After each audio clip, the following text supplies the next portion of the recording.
Hey everybody, welcome back to the Plays and Fades YouTube channel. I'm your host, Gordo Gambles, and welcome back to another full card breakdown. This time for UFC Vegas 62. We have ourselves a nice week off. Our mind is rejuvenated and we're ready to go and destroy this slate once again. We got ourselves some DraftKings action. I say we don't waste any more time. Let's get into it. Like I said, coming off that week off, and of course, we're just happy to have fights at all, and we cannot ignore the fact that UFC 280 is right around the corner. That'll be an absolute banger of a video. Got something special for you planned then, so take the time now to subscribe to the channel down below, like the video.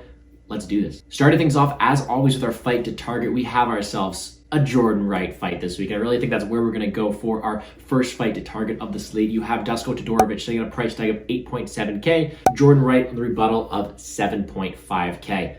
It's Jordan Wright. 16 fights, he has never gone past the 6-minute mark, 14 of his 16 fights ending in that very first round. This guy exemplifies violence, but I think the best way to really describe him is he was a can crusher on the regional scene. He fought very low level of competition and disposed of them accordingly. Getting a tougher task here in Dusko Todorovic. And on his own right, Dusko himself isn't some world beater either. He had a bunch of cans he crushed. He himself had a lot of fights end inside the distance as well. In their 30 combined fights, 28 of them have ended inside the distance, which is a 93% finish rate. These guys like to go out there and bang. They're not the best defensively, but you know what? They have decent offensive skill sets. I think what this really comes down to is the chin and durability of each fighter. Jordan Wright, as he's very good offensively, struggles defensively, not only on the mat, but also just getting hit. Not the best striking defense. His chin is definitely a liability, and that'll not be fun against a guy in Dusko. Dusko himself has that tall man defense where he leans away from these punches, hands down low, and that cost him against Punahele Soriano, and that could definitely cost him again here, but you have to think that Dusko is the more reliable fighter of the two. Offensively, I think they're pretty evenly matched. Maybe I'd even give the edge to Jordan Wright. But that being said, I do think that Dusko is the more durable fighter. And if these guys are just going to swang and bang and continue that trend of hitting unders, Dusko might be the way to go. However, when I'm looking at a fight to target and how I'm going to play this one, you're going to have some Jordan Wright ownership. 7.5K, I mean, his win condition is a first round finish. That's what he does. That's where all his wins have come. And I do think that he has the potential to get another here. Both these guys have incredible ceilings. The fight doesn't go to this spot is minus 600, and I do agree with that line here. I do think it ends one way or the other. Give me violence. I want ownership on both sides. Next up, we're going to stick with a fight to target. We're going to talk about Misha Cirkunov versus Alonzo Menifield. Here's a time I take to plug a new sponsorship I've added. I'm actually working with ElbowBets. Great website where instead of just buying all my plays, you can buy the lock of the night or their favorite plays of 10 profitable cappers on this website here. You buy their plays using code Gordo, you'll get a discount right there. Me, myself, I tell you guys all the time, my plays are always free, and I am happy to announce that my favorite play of the night will be given out on that website for free. I will leave the link down below. This is the play I mentioned. I wrote a full breakdown on this fight. I'm on the under here, and I do think it's a spot where we're going to see violence. And when you have two fighters who have really good ceilings and path to victories in this spot, I will be targeting this fight from both sides. Alonzo Menifield at 8.9K, this man is a tank, a huge beast of a man, and really he's had success really using that physicality and winning fights.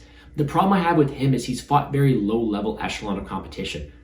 Lost to William Knight. His wins over Ed Herman, Askarov, and Fabio Sharon aren't that good, but he's able to go out there and have decent power in his skill set. Spacing guy Misha Cirkunov at 7.3K, who has fought the much better level of competition. Ian Cutelaba, Glova Teixeira, Johnny Walker, Ryan Spann, the list goes on. He's fought some pretty good fighters in his time. And although he may be 1-4 in his last 5, he does have a decent skill set to really cause problems for Alonzo Menifield. Alonzo Menifield was controlled by William Knight, which isn't a pretty sight. And you have to believe that if he does give up the positions to Misha the same way he did to William Knight, it's going to be a long day.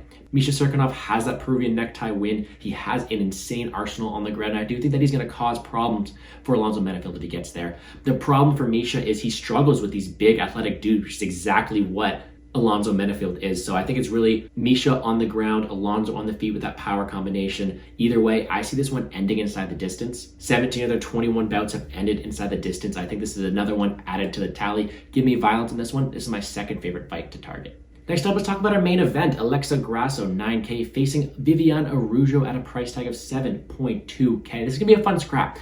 I have to lean the Alexa Grasso side here. I think she has the volume, the durability, the cardio, the boxing chops to win this fight. However, the win condition for Araujo scores very well at 7.2K. She's known to have power. The problem for her, can she sustain that pace over 5 rounds?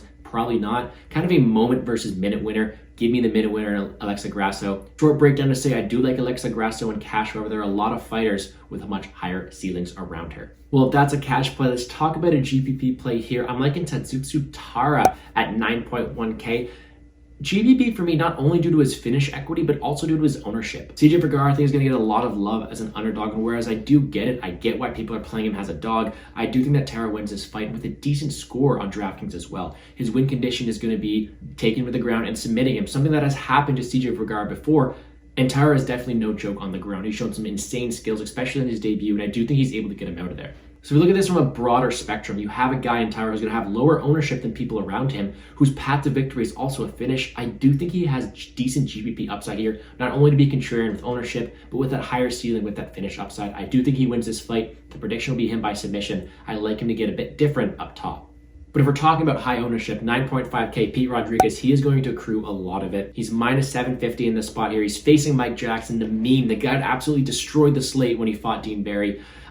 Pete Rodriguez should just roll through this guy. Mike Jackson is not UFC caliber. Although he's decent defensively, he has no offense in his own right, and Pete is an absolute brawler. Pete brings the action. People want to get him out of there early and has the power to do so. Very simple breakdown. It's really hard for me to get to Mike Jackson just because you don't think he has the skills to really beat almost anybody in this division, especially a tough guy like Pete Rodriguez. I think Pete Rodriguez walks him down, unleashes some powerful combination, and unfortunately leads up to his 9.5K price tag. He has round one finish equity. I do think he gets it. He's also a safer play to play in both GPP and cash. Let's talk dogs. Cub Swanson, 7.4K. Yes, he is an older fighter, but let me tell you why he has some decent upside here in this spot. At 7.4K, you have to think that he is going to have a higher ceiling in this spot because Martinez, not only has he been chin checked before, but I do think that Martinez will be winning more of the minutes. Martinez is a very technical striker, being able to keep people at range. And I do think if Cub Swanson's down a few rounds, he may have to go out there, balls to the wall, and he has had decent success, finding the chin. The chin is there to be touched, and Cub Swanson has had decent success against UFC Southpaws, so I do think he has the ability to go out there, find that power shot. With that being said, he doesn't necessarily have the highest ceiling because of the pace that Martinez fights at. Martinez is completely content to stay at range and throw kicks the whole time. But at 7.4K, you have to acknowledge the knockdown, knockout upside for Cub Swanson at that price tag. Maybe he's able to use his vet savvy to get inside the pocket and touch the chin of Martinez. I do not mind Cub Swanson as a dog this week. Speaking of dogs, let's talk about raw dog Brandon Royval. I mean, this guy is super fun to watch fight. I think his style is one of my favorite ones to watch in the UFC because he's just balls to the wall, killer to be killed, and he really exemplifies violence. Unfortunately, his opponent Askarov isn't necessarily the same type. He's completely content to ride a decision. All power to him. He's a very skilled fighter, but Brandon Royval just thrives on chaos, and that's exactly what he brings to every single fight. At $7,000, if Brandon Royval wins this fight at all, he's optimal. Just because he goes out there and he just insinuates, he goes out there and he just causes all this havoc, not only in the mat, but in these scrambles, in these different positions. He does not stop moving, not only from on the feet, but also when he's on bottom, constantly throwing up submissions. And if he catches Askarov in any of them, the fight is over. Well, of course it is. What I'm trying to say is the slate is over because he has the ability to put up slate-breaking numbers every single time he goes out there. I love Brandon Royval, and at 7K, he is a very live fighter to be in the optimal lineup, but he is completely a GPP underdog because his ceiling isn't that high. He can be controlled in the mat. I think the better technical fighter is Askarov. However, the fighter with more GPP upside, especially at 7K, is going to be Brandon Royval. Last but not least, another fight I kind of want ownership on is this Maximov versus Malkoun fight. Both these guys are grinders. They'll go out there, they'll wrestle you to death, and they're really good chain wrestlers. And that's actually where I see this fight happening. They're very similar dynamics. So usually when that happens, you have striking battle. Not these guys. These guys are going to go out there, they're going to wrestle, they're going to grapple. And I do think the stronger one is going to be Nick Maximov. I think he has more grit, more size, more strength, more experience wrestling these guys here. And I do think he goes out there and wins this fight. The reason why I want ownership on both sides is because there's going to be takedowns, there's going to be control time, and there's going to be a lot of them. I do think that they're able to put up good numbers in control time and takedowns, as I just mentioned. And the winner's going to score very well. At 8.3K and 7.9K respectively, I do think that these guys are able to be optimal. I'm leaning Maximov due to his experience and grit. However, both these guys have good opportunities to make the optimal lineup on Saturday. All right, let's round out the rest of the card. Of course, I don't have odds out yet for the Brito versus Lucas Alexander fight. Give me Brito in that one. However, I do think he slots in at 9.4K. So although I do think he might get the finish, I prefer Victor Henry. I prefer Pete Rodriguez. Speaking of Victor Henry, I'll take him to win this fight pretty convincingly. His volume is completely unmatched. put up 113 points against Raoni Barcelos. Assunção has a tendency to slow down fights, but still, he's going to have the volume to score very well, even the ability to put out an older man in Assunção. Victor Henry's also a decent option up top. Rodriguez versus Hughes, I see a lot of love for Hughes, and although I respect it, I get why she's a dog. I think she's a dog who bit off more than she can chew here. I am on the Pierre Rodriguez side. I think she's the better fighter everywhere. I think the only advantage you have to give Hughes is really just grit and heart and maybe UFC experience, but the better striker, the better offensive wrestler, the better defensive wrestler, the better grappler, I think is Pierre Rodriguez. I do think she wins this fight at a pretty high clip. However, I don't know how high she scores in the process. So give me Pierre Rodriguez as maybe a bet, maybe more of a fade on DraftKings. And lastly, Martinez versus Davis. Give me Martinez all day. I think he goes out there and he knocks out Brandon Davis, but due to the durability we've seen from Davis, I don't really want to lay any money on him, especially at 8.5K. There are better fighters to spend up for on DraftKings. However, I think the technical ability and the power that Mana possesses